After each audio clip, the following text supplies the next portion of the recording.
It's the Happy Families podcast. It's the podcast for the time-poor parent who just wants answers now. Hello, this is Dr. Justin Coulson. I'm the founder of happyfamilies.com.au and the parenting expert on Channel 9's parental guidance.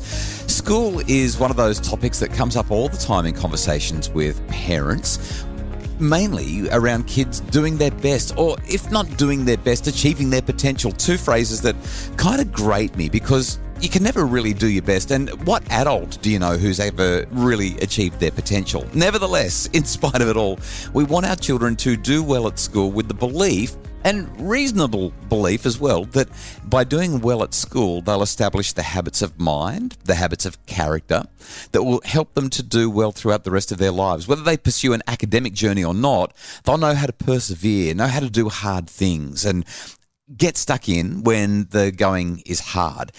In spite of our desires for our children to do well at school, the reality is that some of our kids sit in front of their laptop or their tablet or their homework sheet or whatever it might be, and they have a dummy spit. They say, I hate this, I can't do it, this is the worst, why do I have to do this?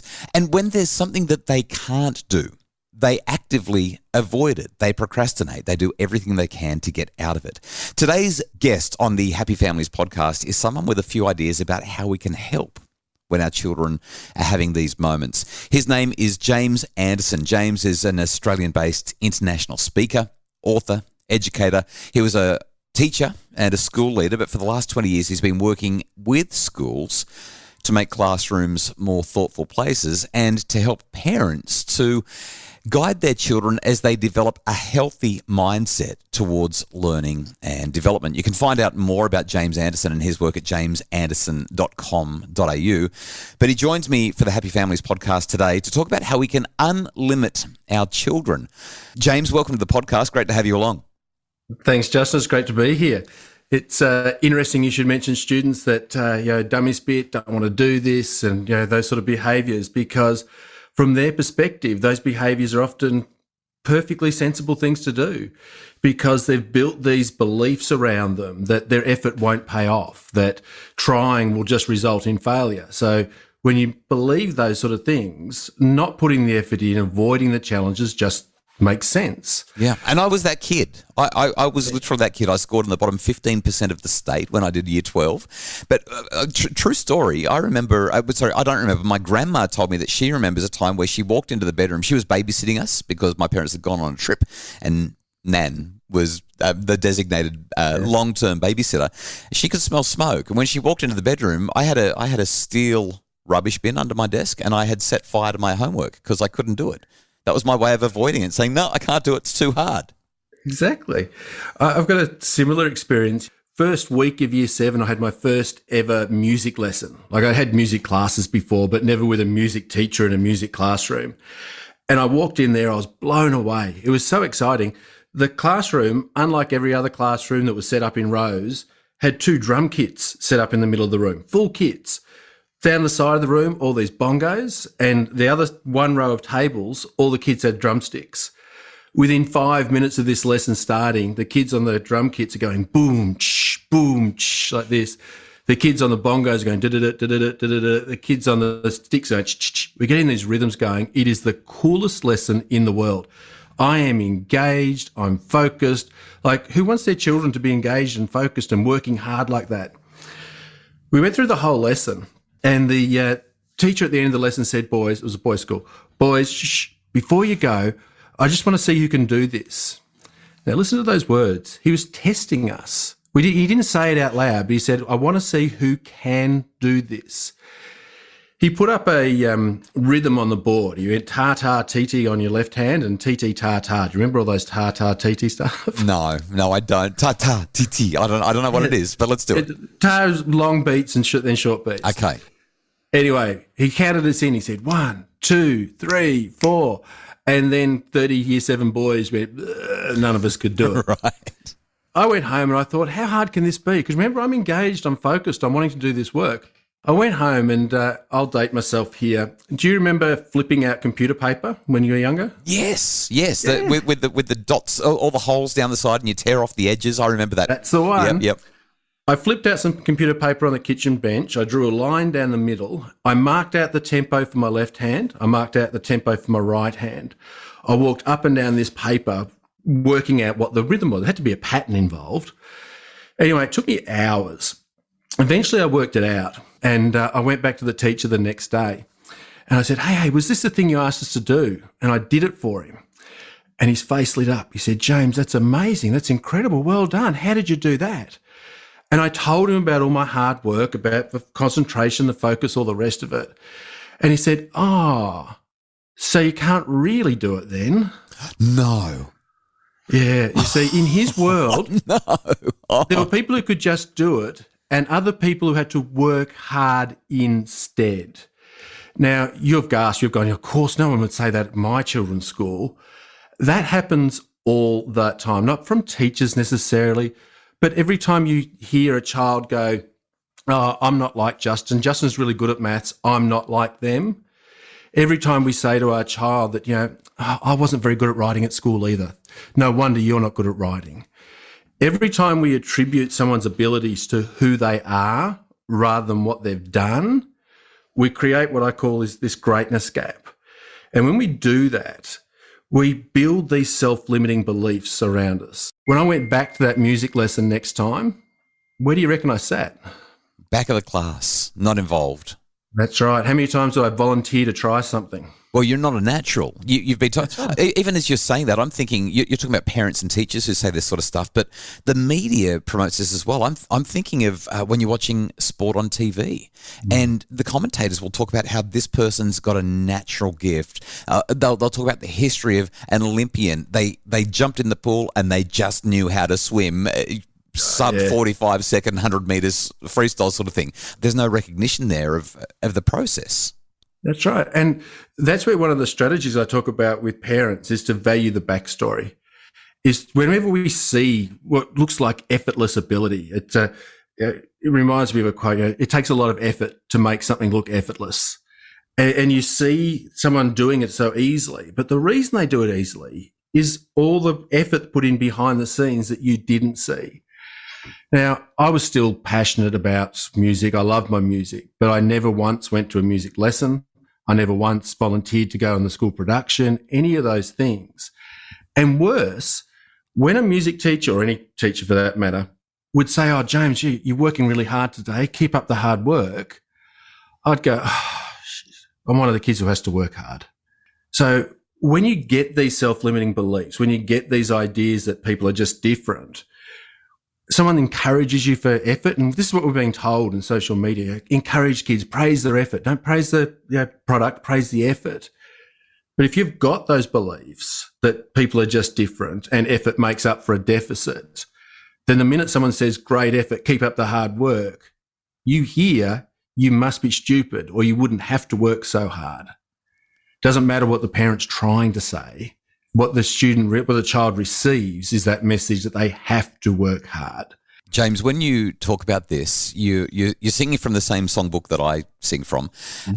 Carol Dweck has made her name in the popular culture because of this idea of a growth mindset and a fixed mindset. And the thing that most people latch onto here is when you praise kids for effort rather than outcome, you get better results. And she's got a few studies that will certainly support that approach. But the issue is somebody's still being praised. After the break, let's talk about what we can do instead to help our kids actually have a genuine motivation to approach things that are hard and that they can't even do. Get curious, not furious. Be where your feet are.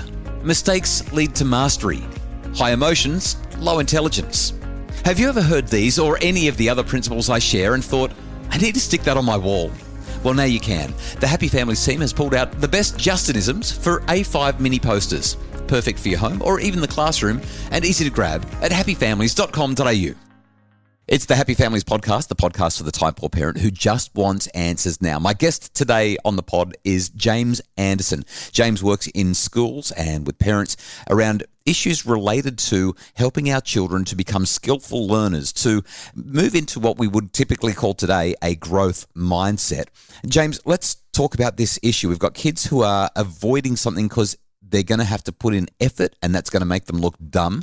What do you normally talk to parents and teachers about in relation to helping kids to have a desire to try something hard? Yeah, I suppose there's a couple of things to talk about first. You mentioned Carol Dweck's work, and everything I'm talking about is based on Carol Dweck's work. But there's some common misunderstandings about it. This idea of fixed versus growth is something we probably need to discuss, because while Carol Dweck certainly talks about a fixed mindset or a growth mindset, that's really useful in understanding the concepts and why it's important. But in reality, no one has a fixed mindset and no one has a growth mindset. To understand how to change mindsets, it's more helpful to think about it as a continuum. And one of the pieces of work that I've contributed here is to describe mindset as something you don't adopt, you don't install, you don't instill, but rather you encourage an increasingly growth-orientated mindset. The problem has been that a lot of people have said, oh, yeah, you're meant to have a growth mindset. Growth mindset's really important. We should have one of those. Justin, have a growth mindset. Well, your mindset's one of your most fundamental beliefs about yourself, and you can't just change it in an instant. It's part of what we call your unconscious bias. It's the reaction we have when we're not paying attention. When we talk about changing mindsets, what we've got to understand is it's not something you can just tell people about. What we need to do is to expose them to a series of experiences over a long period of time and slowly nudge, nourish, nurture an increasingly growth-orientated mindset to move them along that continuum. When you say that, it reminds me of my early career. Before I did what I do now, I was a radio announcer. And what I discovered early on was that if I wanted to get good at radio and end up at one of the big capital city stations and have all the cool stuff that radio announcers get to do, I needed to get good at receiving feedback. And I hated feedback, James. Like when my program director would sit down and say, let's talk about what you just said on the radio half an hour ago, I'd cringe. I'd want to hide under the table because I knew that I'd blown it or I wasn't as good as I needed to be.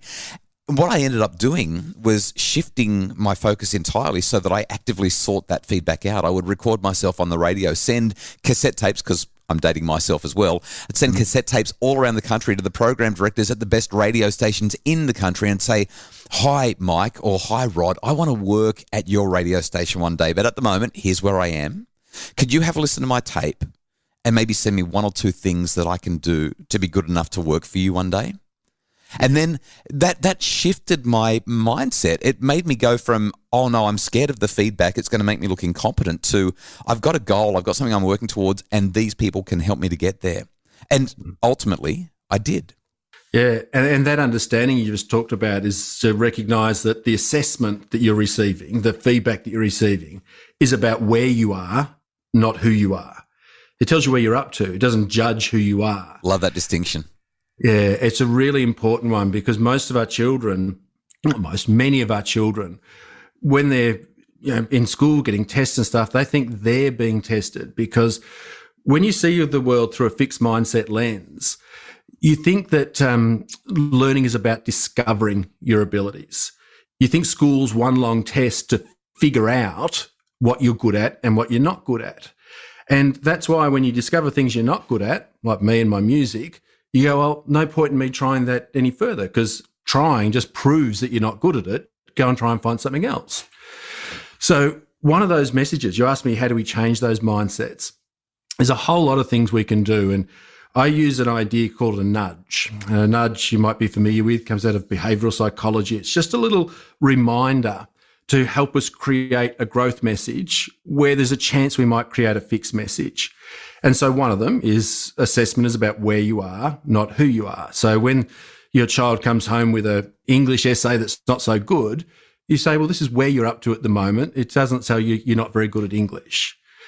Some of the other ones you mentioned before about being your best and reaching your potential and all those sort of things. Really interesting. When you say to a child with a low growth mindset, I want you to show me your best work, they think that's it. Like once you've shown your best, there's nowhere to go.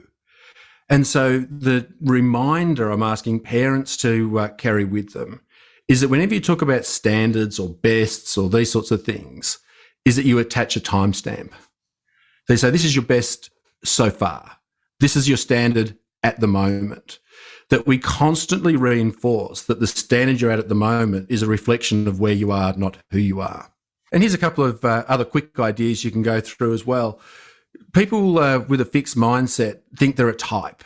And so one of the reminders we can give parents is to say, when we group children, when we describe what they do, describe them by verbs, not by adjectives. That we're not math students and leadership students and these sorts of people, but rather we're students learning maths. We're children that are learning how to be leaders. And when, Carol Dweck talks a lot about, don't praise your kids for being smart. Once you're smart, there's nowhere to go. But rather make smart something you do. What you just did was really clever. Rather than Justin, you're very clever. What you did was very clever. And the more we make it about the action, the more we make it about something you're in control of, and therefore you can get better at and can change. And so what we're hoping happens is that we want students to understand themselves as learners. And that's something I think we can talk about at another point. Yeah, I'd love to. There's so much for us to explore here, and our time's getting away from us already. Just a quick point on that last one, that whole idea that we can say to our children, what you did. We can talk about how they've done rather than who they are. I've found it effective, and I certainly encourage a lot of parents to do this. Rather than even going that far, I'll say to my kids when they walk in and they're waving an essay where they got an A or an A plus or whatever, I'll say, wow, you seem really excited. Tell me about it. How did you get there? What happened there? So I get them to explain what they've done, the process, the experience, and how they feel. And then my evaluation becomes completely redundant. It's unnecessary. Of course, what I say once they've done all that self-praise anyway, I can say whatever I want because they already believe it about themselves. But just removing that evaluative component seems to light them up. They win the cross country.